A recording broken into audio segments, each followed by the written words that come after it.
applause for the President to come out here to Poughkeepsie.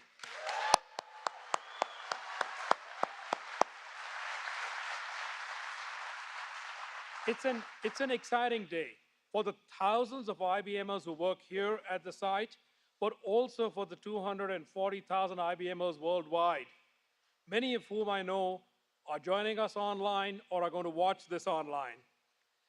IBM's Poughkeepsie site is of deep symbolic value for IBM and the United States, for good reason. For decades, the innovations we have done here in Poughkeepsie have helped keep the United States at the forefront of technological leadership, created countless jobs, and strengthened our economy.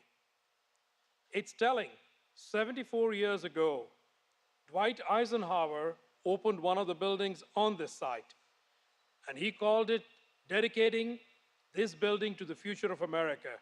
I think that's what we're seeing here. This very site has produced data processing systems that have made the US Social Security system possible, the Apollo program that helped put a man on the moon, and they power US businesses in every industry, literally every industry.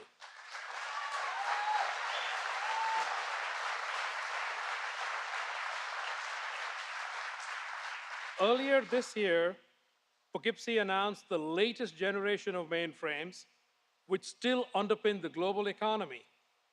By the way, Poughkeepsie is the place where we manufacture these state-of-the-art computers, and we export these made-in-America computers all over the world.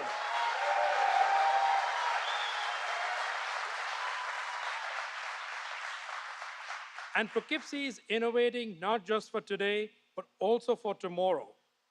Poughkeepsie is home to IBM's quantum computer data center, which has the largest concentration of actual quantum computers anywhere. So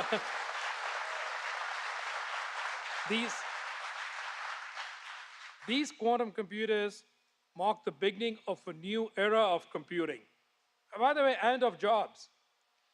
From accelerating the development of new materials, new batteries, new pharmaceutical drugs, quantum computers hold the promise of solving a category of problems that are impossible to solve on other computers.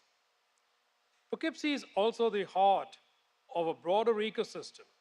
We have other sites in Yorktown Heights and Albany. They are helping to push the boundaries of semiconductor design and manufacturing.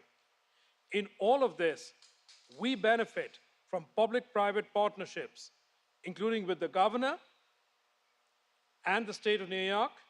And Governor Hochul is with us here today. So please give her a round of applause.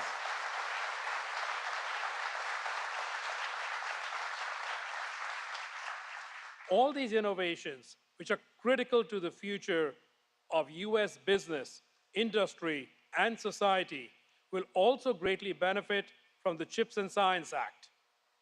IBM commends and thanks President Biden, Senate Majority Leader Chuck Schumer, the members of Congress who are with us here today, and leaders across Washington who work tirelessly to make this unique investment in America's semiconductor industry.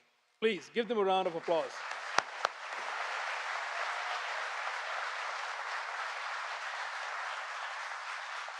This law will play a critical role in ensuring a reliable and secure supply of chips. It will also help advance the business of quantum computing. With the CHIPS and Science Act, the federal government has made an important investment in America's future, and IBM is going to step forward too. We are proud to announce that IBM is pledging to invest $20 billion across the region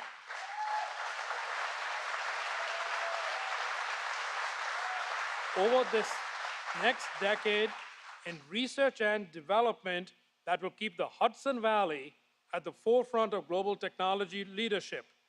This investment includes breakthroughs in semiconductor technology, mainframe computers, quantum computers, and artificial intelligence. All of this will boost economic activity and create jobs, in addition to supporting the 7,500 jobs in the Hudson Valley and 11,000 jobs across the state. From basic science to pushing the limits of semiconductor technology and harnessing the power of quantum, the future of computing is happening right here in New York's Hudson Valley. We are proud to call this region and New York State our home and to make this investment. So, Mr. President, distinguished guests, thank you for being here today. And I'd like to end by calling out a thank you to the thousands of workers who stayed here and really make the computers that power the global economy. So if you would all give a round of applause to all of the people who work at the site.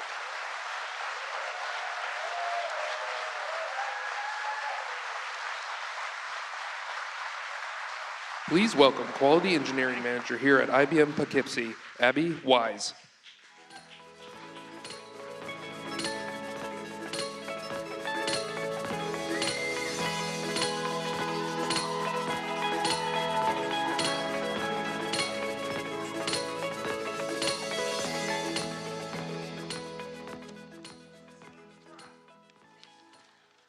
Thank you very much, Arvind. Good afternoon, everyone. My name is Abby Wise. It's an honor to be here today, representing all of my colleagues at IBM Poughkeepsie, and to welcome and introduce President Biden. I've worked in Poughkeepsie for just over 3 years, and today, I support this manufacturing team as the Quality Engineering Manager. My job is to make sure that the cutting-edge IBM Z systems that leave this plant are ready to meet the tremendous expectations of our customers. I got my degree in electrical engineering, and after graduating from the Ohio State University, I knew I wanted two things: a change of scenery and a job in tech that didn't require me to code. Here in Poughkeepsie, I found both. From my first conversation with this team, I was struck by the pride IBMers have in this company, its products, and its role in innovation. Here in Poughkeepsie, you see people with decades of experience, mentoring people like me, the next generation of American tech leaders. President Biden's visit today is a proud and exciting moment for IBMers all around the world, and for all of us here in Poughkeepsie, who are creating the future of computing. As Arvind said, all the innovations that we deliver here in Poughkeepsie and across the Hudson Valley are critical to America's future. The CHIPS and Science Act will drive new technologies that feed into products IBM and our clients depend on, and it will help ensure America remains a global leader in technology. Thank you to President Biden and to the members of Congress here with us today for making that historic law happen. I am deeply honored and very proud to introduce a president who understands how critical innovation is to our country and to communities like ours here in Poughkeepsie. Now, everyone, please join me in welcoming President Joe Biden.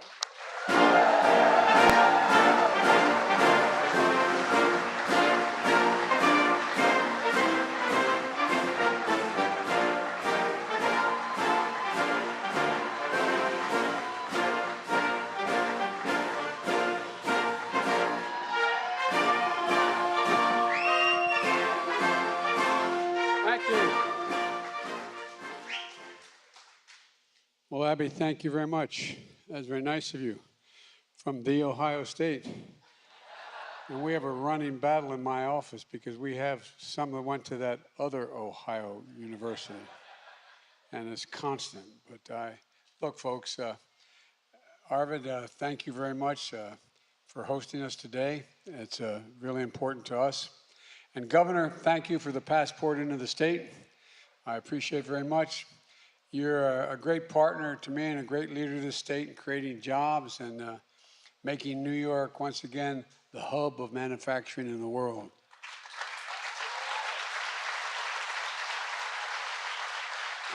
They couldn't be here today, but you have two special thanks to your New York's two great senators, Majority Leader Chuck Schumer, who never tells you what's on his mind. You never have to wonder. He's done a hell of a job. And Senator Gillibrand, she's done a great job as well.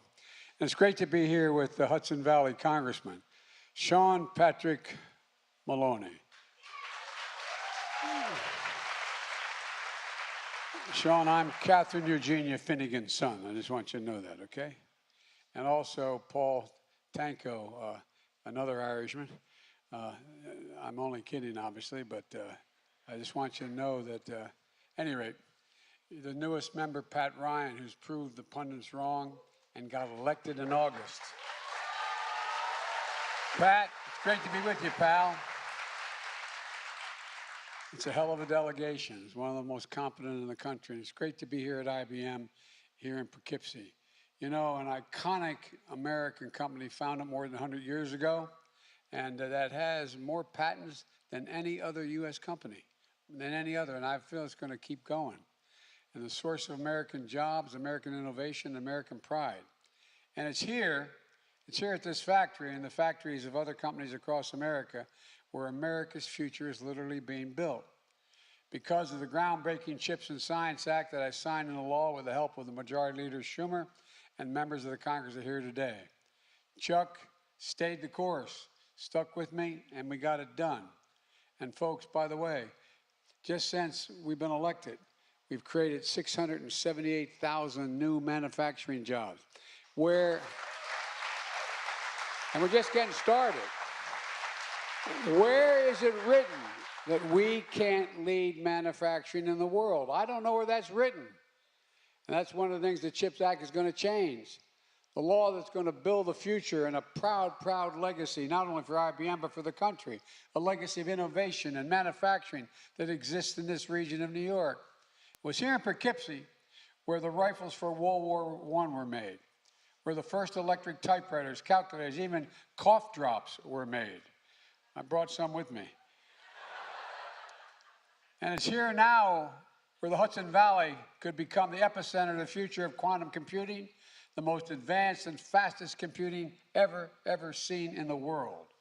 Quantum computing has the potential to transform everything, from how we create new medicines to how we power artificial intelligence and cybersecurity.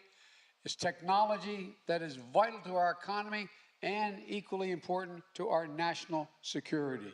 And it's technology that's made possible because of semiconductors, those tiny little computer chips everyone in this room knows better than any other room in the country, the size of a fingertip that power our everyday lives, everything in our lives, smartphones, cars, washing machines, hospital equipment, the internet, the electric grid, and so much more. But here's the deal. America invented these chips. They powered NASA's first moon mission that President Kennedy inspired here in America. Federal investment helped bring down the cost of making these chips, creating a market and an entire new industry. As a result, over 30 years ago, America had more than 30% of the global chip production. But then something happened. American manufacturing, the backbone of our economy, got hollowed out because companies began to move jobs and production overseas. And as a result, today we're down to barely 10% of the world's chips, despite leading in chip research and design. And as we saw during the pandemic, when factories that make these chips shut down around the world, the global economy literally comes to a screeching halt. More Americans have learned the phrase supply chain and what it means. Well, guess what? The supply chain is going to start here and end here in the United States. I'm not joking. For example, here in the United States, 1/3 of the core inflation last year, was due to higher prices of automobiles. Why? Because of the shortage of semiconductors, that make these vehicles move. Folks, we need to make these chips here in America to bring down everyday cost and create good-paying American jobs. And don't take my word for it. Listen to the leaders of IBM and across the country. They're making decisions right now about where to invest and produce these chips. And they're choosing America because they see we're coming back. We're leading the way. As I said, since I came to office, our economy has created 10 million jobs, 668 manufacturing jobs. Proof that made in America is no longer a slogan. It's a reality. And the CHIPS and Science Act makes historic investment in companies to build advanced manufacturing facilities here in America. Since I signed into law last summer, we've seen incredible progress. Just here in the Hudson Valley, IBM is investing $20 billion over the next 10 to design and manufacture semiconductor, mainframe technology, and quantum computers. In Syracuse, the company Micron announced it's going to invest $100 billion over the next 20 years to build factories that make special memory chips. You'd have to explain to you all what a memory chip is. Those chips that store information on your smartphone, among other things. It's going to create 50,000 jobs and create an increase in America's share of the memory chips, increase it by 500%. That would be the largest American investment of its kind ever, ever, ever, ever. And folks, last month, I was outside Columbus, Ohio, where Intel is investing $20 billion to build a semiconductor factory on 100 acres of land that I dubbed as the Field of Dreams. It's going to create 10,000 good-paying jobs, union jobs, I might add. And a significant number of those jobs, you do not need an advanced degree. You do not need an advanced degree. So you're going to have people who are usually wearing blue collars who are going to be making an average $120,000 a year. And it's about time. I want to remind everybody, I know I get criticized for being the most pro-labor president in history. There's a simple reason for that. You're the single best trained, most competent workers in the world.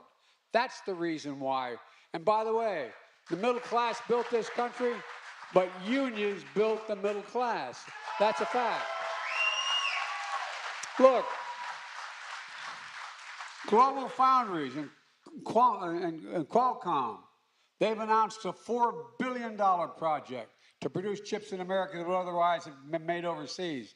Qualcomm is one of the largest chip designers and planning to boost production by up to 50% in the next 5 years. In North Carolina, Wolfspeed is investing $5 billion to make chips and devices for electric vehicles. That'll create 1,800 jobs by 2030 in that state. And folks, the future of chips industry is going to be made in America. That's not hyperbole. That's a fact. It's going to be made in America.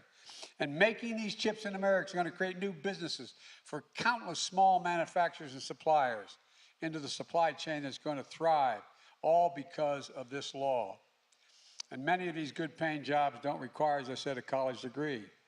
It matters. All of this is in our economic interest, and it's in our national security interest as well. Earlier this year, I went down to Lockheed's factory in Alabama, where they're making the Javelin missiles that we're supplying to Ukraine to defend itself against Putin's unprovoked war. Folks, and I've been able to cut off significant pieces of manufacturing needs that they have to make their weapons they're not getting from the United States. But that's a different story. We need semiconductors not only to make these Javelin missiles, but also the weapon systems of the future that are going to rely even more on advanced chips. Unfortunately, we produce 0% of these advanced chips today. 0% of these chips that we need today. China is trying to move ahead of us in manufacturing them. It's no wonder, literally, the Chinese Communist Party actively lobbied against the CHIPS and Science Act that I've been pushing in the United States Congress. The Communist Party of China was lobbying in the United States Congress against passage of this legislation. And unfortunately, some of our friends in the other team bought it. The United States has to lead the world in producing these advanced chips. This law is going to make sure that it will. And to be clear, the Chips and Science Act is not handing out blank checks to companies. I've directed my administration, and I want you to listen to this, to be laser focused on the guardrails that's going to protect taxpayers' dollars. We'll make sure the companies partner with unions, community colleges, technical schools, and offer training and apprenticeships. We're going to make sure the work small and minority-owned businesses get to participate. We're going to make sure the companies that take these taxpayers' dollars do not turn around and make investments in China, investments that undermine our supply chains and national security. That's a guarantee. Because in this law, I have the power to take back any federal funding from these companies. They don't meet these requirements. That's in the law.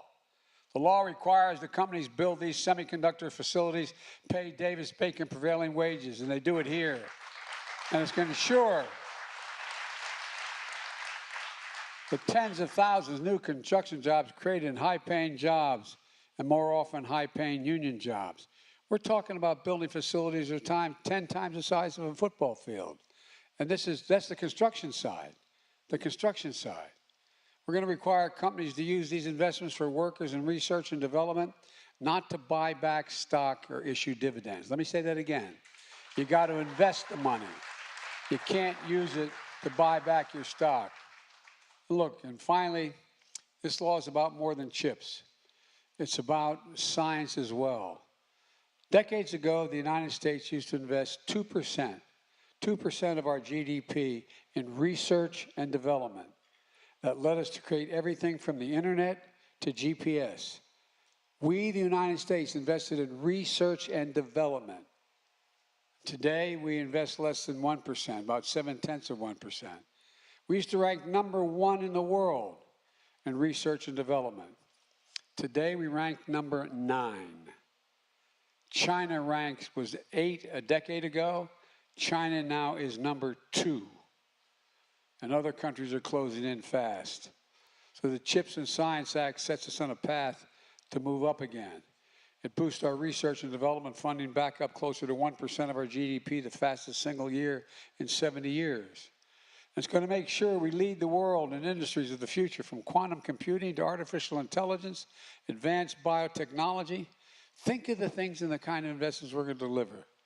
Vaccines for cancers, cures for HIV, inventing the next big thing that hadn't even been imagined yet. And here's something else that really is important. We're going to make sure that any company that uses federal research and development funding to invest in new technology has to make the product in America. In America. I mean it. That means we'll invent it in America and make it in America. And we're going to make sure we include all of America. We're going to support entrepreneurs and technology hubs all across the country, including at historic black colleges and universities, minority-serving institutions, tribal colleges.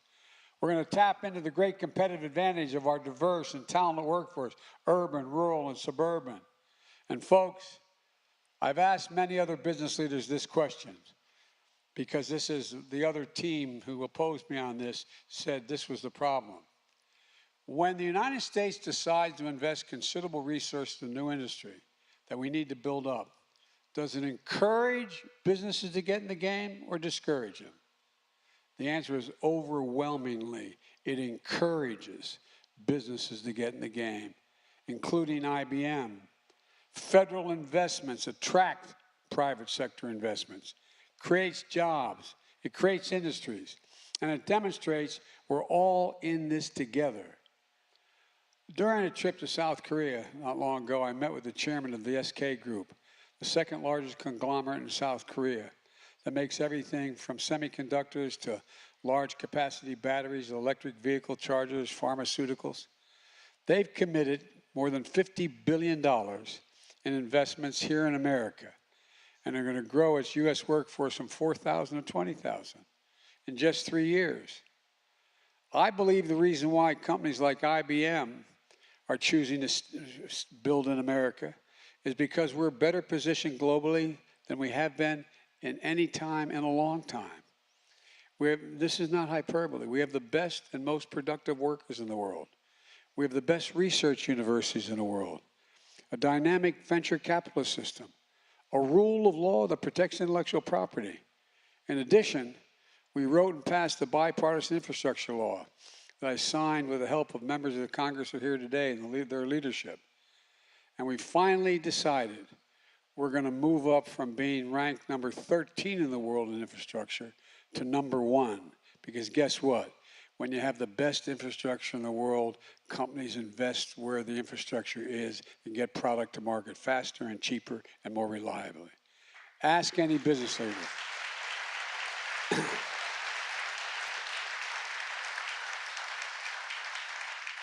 Ask any business leader, what is one of the most important factors they consider when deciding where to invest? I promise you, they'll tell you it's whether they have a means to transport product around the country and the world. It's whether they have employees, have a safe and thriving place to live. The bipartisan infrastructure law means better roads and bridges, ports and airports, clean water, high-speed internet for every American. That's going to create millions of jobs all by itself and make us more competitive worldwide. It's a game changer. $1.2 trillion for infrastructure. Let me close with this. You know, I've had a great partner here with me and a great leader of this state who is creating jobs and making New York the hub of advanced manufacturing. And it really does matter. It really does matter. Because that's one of the reasons I think you have attracted some of the investment here from other major computer chip businesses that are going to, in the world, in the United States. It matters. It matters. This is about economic security, folks. It's about national security. It's about good paying jobs you can raise a family on. Jobs now, jobs for the future. Jobs in every part of our country, and that's what we're going to see here in this factory in the beautiful Hudson Valley. People of all ages, all races, all backgrounds, with advanced degrees to no degrees, working side by side, doing the most sophisticated manufacturing the world has ever seen. And they're showing what I've always believed. And I mean this from the bottom of my heart. I've been saying this since I decided to run. There's nothing the United States is unable to do if we set our mind to it. Nothing. And if we do it together. I really mean it. You see, you know, when I were walking down to get to the first event, we talked about it. More is going to change for the better in the next 10 years than happened in the last 40 years. We're at an inflection point in world history where the changes that are going to take place in the next 10 are going to fundamentally alter the way in which we look at the world and our place in the world. And that's not hyperbole. It's real. And we are better positioned than any nation in the world to own the second quarter of the 21st century. I really mean that. And it's because of companies like yours. It's because of innovation. It's because of all of your willingness to make it in America. So God bless you all, and may God protect our troops. Thank you very much.